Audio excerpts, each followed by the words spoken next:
Good morning, everyone. Here are the Sanibel Island updates as of October 6, 2022, Day 8 of Hurricane Recovery. Lee County has set up a disaster relief center at the Lakes Region Library in Fort Myers. It is open from 9 a.m. to 6 p.m. FEMA is also set up there. They have reps. Insurance companies have reps. The cell phone company is there. Driver's license bureau, etc. Just tons of organizations that can help you get your life back on track all in one spot. Today is the second day residents could return to the island. Lots more returned today. Curfew is still in effect, so no one's staying on the island after 7 p.m. Reminder, do not operate cars on the island. Police are enforcing the rule. The fire department did respond to several work-related injuries today. No one had to be transported off the island, so nothing severe. Several heat-related injuries also reported. Please remember to bring plenty of water to drink.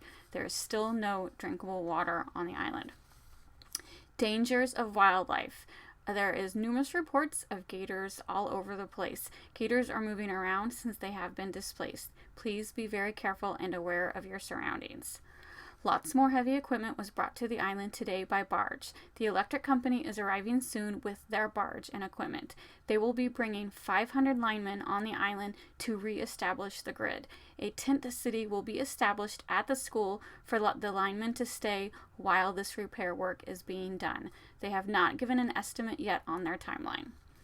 Boaters to the island clarification. Lee County wants to remind Sanibel residents that Lee County parks and recreation boat ramps are closed. The U.S. Coast Guard urges caution while boating. All of these boat ramps need to be needs to be assessed before they will be reopened. There are a lot of potential hazards underwater. The Coast Guard will continue to enforce all commercial vessel regulations.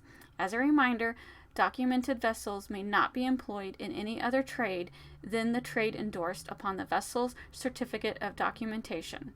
In other words, if you aren't a professional captain, avoid the area. Property damage updates. South Seas Resort and Marina on Captiva. The marina is closed to all non-essential, non-governmental agencies. The marinas have not been cleared, and there is extensive debris in the water and around the resort.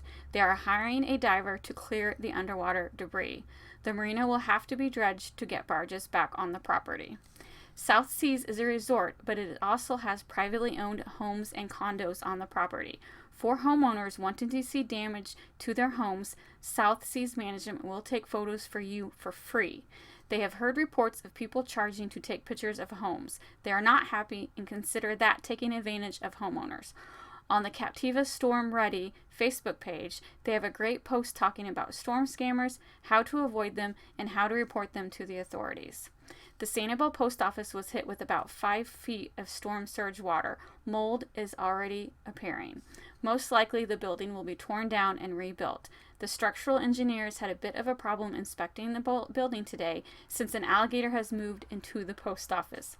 All Sanibel residents can pick their mail up at 6 Mile Cypress Annex Mail Facility located in Fort Myers. Here is another example of why aerial footage of the hurricane can be misleading. I previously reported that the Mad Hatter looked good with just some roof damage.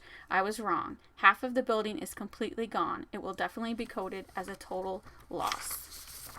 Sundial does not want condo owners coming to the property at the moment. It is not safe. They are working on assessments and evaluations of the property. The Mucky Duck is still standing. The roof looks great. All the windows are boarded up. Overall, it looks pretty good. The Lazy Flamingo did not fare well. It is completely gone. The owner is complaining about a news reporter taking personal photos from his property. He is pressing charges for trespassing against the reporter. He has numerous photos and reports of people taking stuff from the site. The Lazy Flamingo is asking the police chief to help protect his property. What a crazy story. This is very sad. There are reports that people, non-residents, are getting past the checkpoints. This is so disappointing. It sounds like Sanibel needs to request more National Guard. The police chief apologized and said they have a limited police force. In my opinion, they need to hire more. Trespassers collecting souvenirs from the Lazy Flamingo is unacceptable and horrible to hear about. When I searched on the internet for more info about this unethical reporter, I found a post about a lady who is finding lazy flamingo frisbees washing up on the beach in Naples. She has found over a dozen and plans on returning them to the owner one day. About that reporter, all I can say is go to Twitter if you're interested. Google the lazy flamingo. It's going to pop up and you can do your own research. That whole story just makes me incredibly angry. In even sadder news, it has been reported that Jerry's grocery store birds did not make it. The birds at Jerry's grocery store belonged to Periwinkle Park. Periwinkle Park did collect all the birds and place them in a storm shelter at Periwinkle Park. Most of Periwinkle Park's animals perished due to the storm surge and flooding. In my personal opinion, I do not agree with their decision to not evacuate. They had time to evacuate, but they chose to stay, and the animals paid the price. I apologize by ending this video in a sad note. It is just a reminder that hurricane warnings should be taken very seriously. Thanks for listening, and I will have more updates tomorrow.